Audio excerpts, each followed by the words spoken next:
Caitlin Clark fans aren't happy with Angel Reese. They are freezing her out. Outkick wrote an article and dropped it today. Angel Reese ignores Caitlin Clark multiple times in Team USA win, and the video proves it. The great Joe Kinsey wrote that article. Team USA got the win against Puerto Rico. Sounds straightforward, doesn't it? Not really, because grabbing a victory and actually playing like a unit are two totally separate things. Game 2 made that point crystal clear for everyone watching. Something unfolded on that floor that had zero to do with Puerto Rico and everything to do with one athlete who seemed to forget which jersey she was wearing. Drop your honest thoughts in the comments once you have seen Game 2. Do you believe the lineup struggles for Team USA come from the coaching staff or from a player's attitude? Share your view. Let's jump straight in because the final score did show Team USA on top. And yes, on paper that part holds up. But if you actually watch the full game from start to finish, you know the scoreboard was pretty much the only bright spot. The rest of it was chaos. The game was a little clunky. I felt like we probably didn't play our best. I thought Paige played really well, but it felt good. I mean, I obviously probably didn't shoot it as well as I would have liked.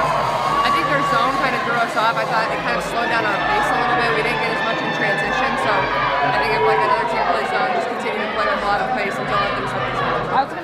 What makes it more annoying is that we had already seen the better version.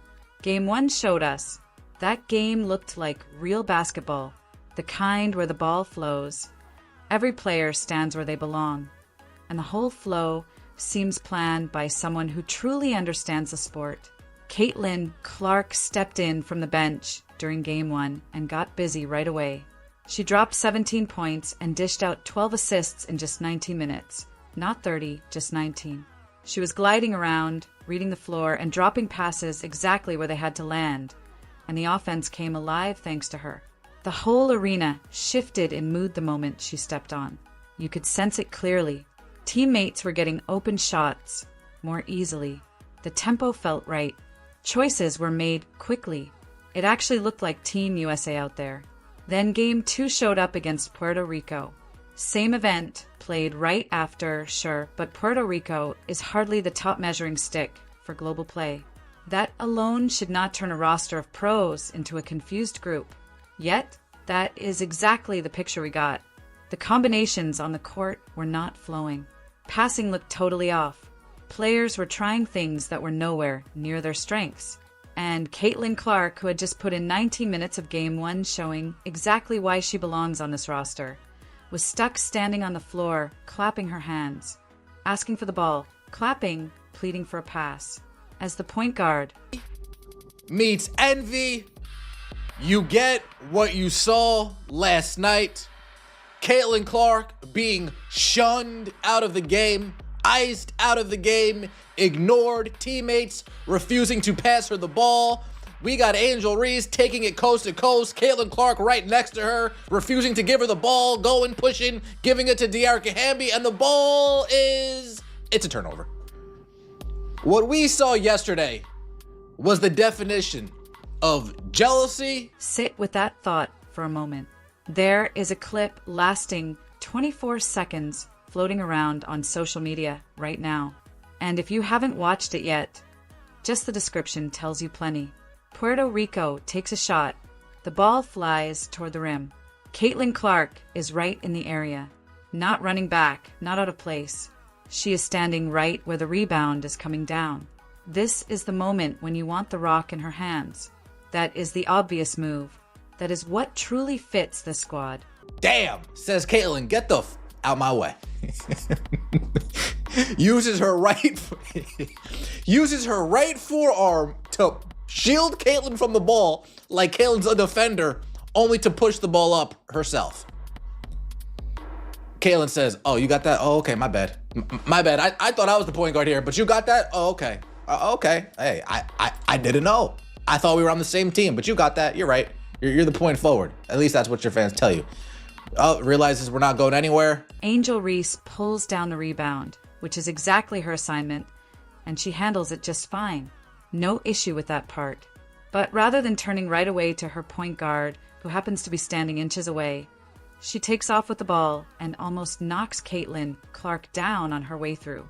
Then she pushes the ball up the floor on her own, acting like she was still in Chicago running plays for the Sky. And there is Caitlin Clark sprinting beside her, clapping her hands more than one time, clearly clapping. In basketball, that gesture means I am wide open. Pass me the ball, please. And Angel Reese refuses to send it her way. Here is the part that really makes you wince. Angel tries the type of pass that Caitlin Clark tosses without breaking a sweat. That long cross-court feed that needs sharp vision, perfect timing, and a touch you only build by doing it again and again at the top level. And it falls flat. The pass breaks down. The possession turns messy, and what could have been a smooth, fast break for Team USA becomes the sort of sloppy basketball that keeps coaches up at night. Caitlin Clark makes it appear simple. It is far from simple, and that 24-second clip proves the point. Now, before anyone rushes down to the comments saying this is all about disliking Angel Reese, hold on. This talk is not built on hate. It is built on roles. And the discussion about roles on this squad needs to happen openly and firmly right now. Angel Reese was used as a point forward by the Chicago Sky. She brought the ball up the floor. She created plays from the wing. She handled more offensive setup than most players at her spot usually do. And inside that Chicago setup, it worked well enough for them. This is not Chicago. Team USA already has Caitlin Clark. Team USA already has Kelsey Plum. Team USA carries a guard-loaded roster stacked with players whose whole professional job is to dribble the ball, push tempo, and build offense. Angel Reese's strength on this squad is not pushing the rock up the court or trying long heave passes. Her strength shows up in what she does better than almost any other player: cleaning the glass, finishing close to the rim, and being an offensive threat once the pass arrives in her hands. The important phrase there is once the pass arrives, not when she snatches it from the point guard before the point guard ever gets a touch. Nobody is telling Angel Reese to vanish. Nobody is saying she does not belong on this roster. The point is plain. Stick to your job and let Caitlin Clark stick to hers. Because once that lines up, both players shine. When it does not, both of them struggle, and one of them is left standing there clapping her hands, hoping for a pass that never shows up. If you want a clear example that this is not difficult, just rewind to Game 1. When Caitlin Clark held the ball and certain groups were out there together, Clark beside Kelsey Plum, Ryan Howard, Kiki, and Emo Billings, the floor looked like a totally different sport compared to Game 2. The ball flowed. Players got open shots. Angel Reese herself got chances she could not have set up on her own because Clark's pull draws defenders toward her and open space for the rest of the team. This is what Caitlin Clark brings. She lifts the level of everyone around her, not by trying to do it all on her own. Quite the opposite, actually. She finds her teammates. She drops the ball right where you can grab it and finish. She reads the court in a way most players simply cannot. And she pulls it off at a speed that makes the whole thing look like it should be no big deal. So when a player chooses to keep the ball themselves rather than hand it off to Clark, they're not just making a single poor choice. They are pulling away the very thing that powers the offense, and the whole team pays the price for it. Game 2 was not a loss, but it was hard to watch. Team USA, a roster often described as holding some of the top players on the planet, got outworked in pure effort by Puerto Rico. Puerto Rico moved faster. Puerto Rico played with more fire. And while you can sometimes blame that on playing 2 games back-to-back, you cannot brush off the moments where the ball was sitting in the wrong hands and every player on the court could see it. Here is another piece worth noting. Caitlin Clark did not start in Game 2. She did not start in Game 1 either.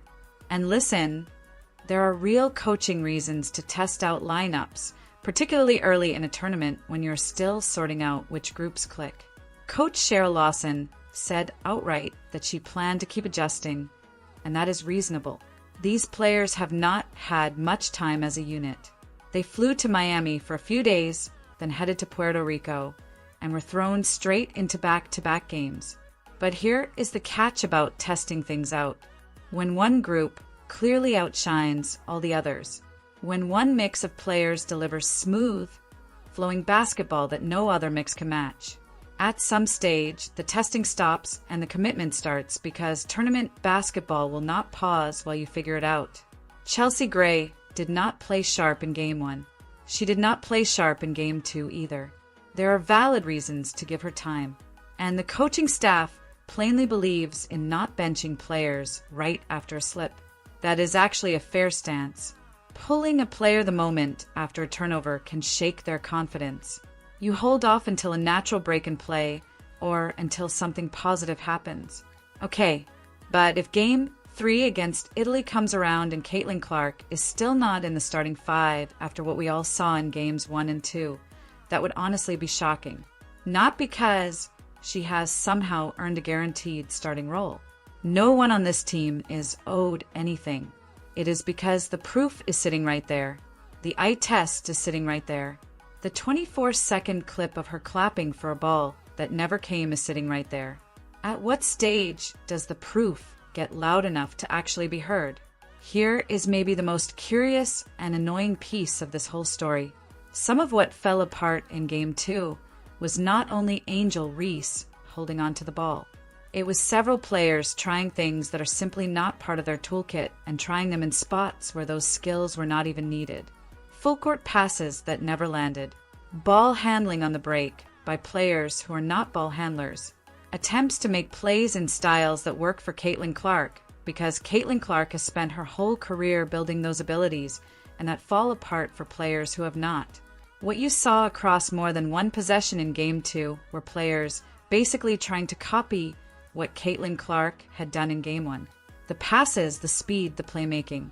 And when that is not your natural game, when those are not the tools you were brought on the team to use, it does more than just flop. It flops in plain sight.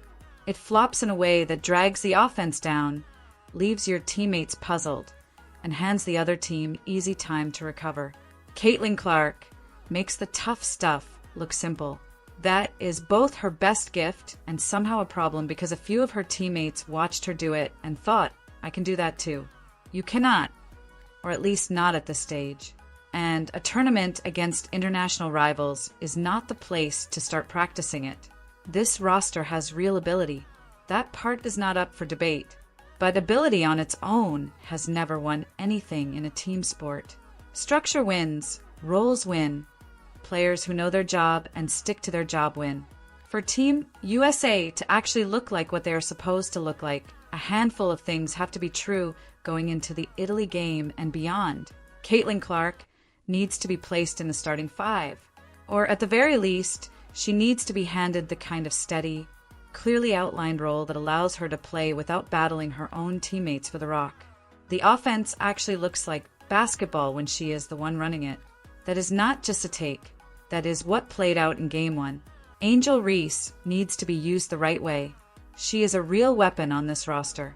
She can crash the boards at a top level and convert when the ball reaches her in the proper spots. That is truly valuable stuff. But she needs to kick the ball out to the point guard. Stay inside her lane and let the offense flow to her instead of trying to invent a role this team does not need her to fill. And the coaching staff needs to start having these talks now. Not after a defeat, not after a tight finish against a team that should not be hanging around. Now, because the longer the role mix-up goes unfixed, the more it turns into a habit. And habits under pressure end up looking exactly like Game 2. Team USA is better than what showed up against Puerto Rico.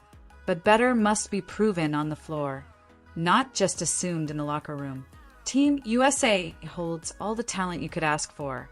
But talent without teamwork is just costly chaos wearing matching jerseys. If you feel it is time for the coaches to step in and clean this up before it grows worse, tap that like button, subscribe for more Straight Talk sports takes, and leave your thoughts in the comments. We read every single one,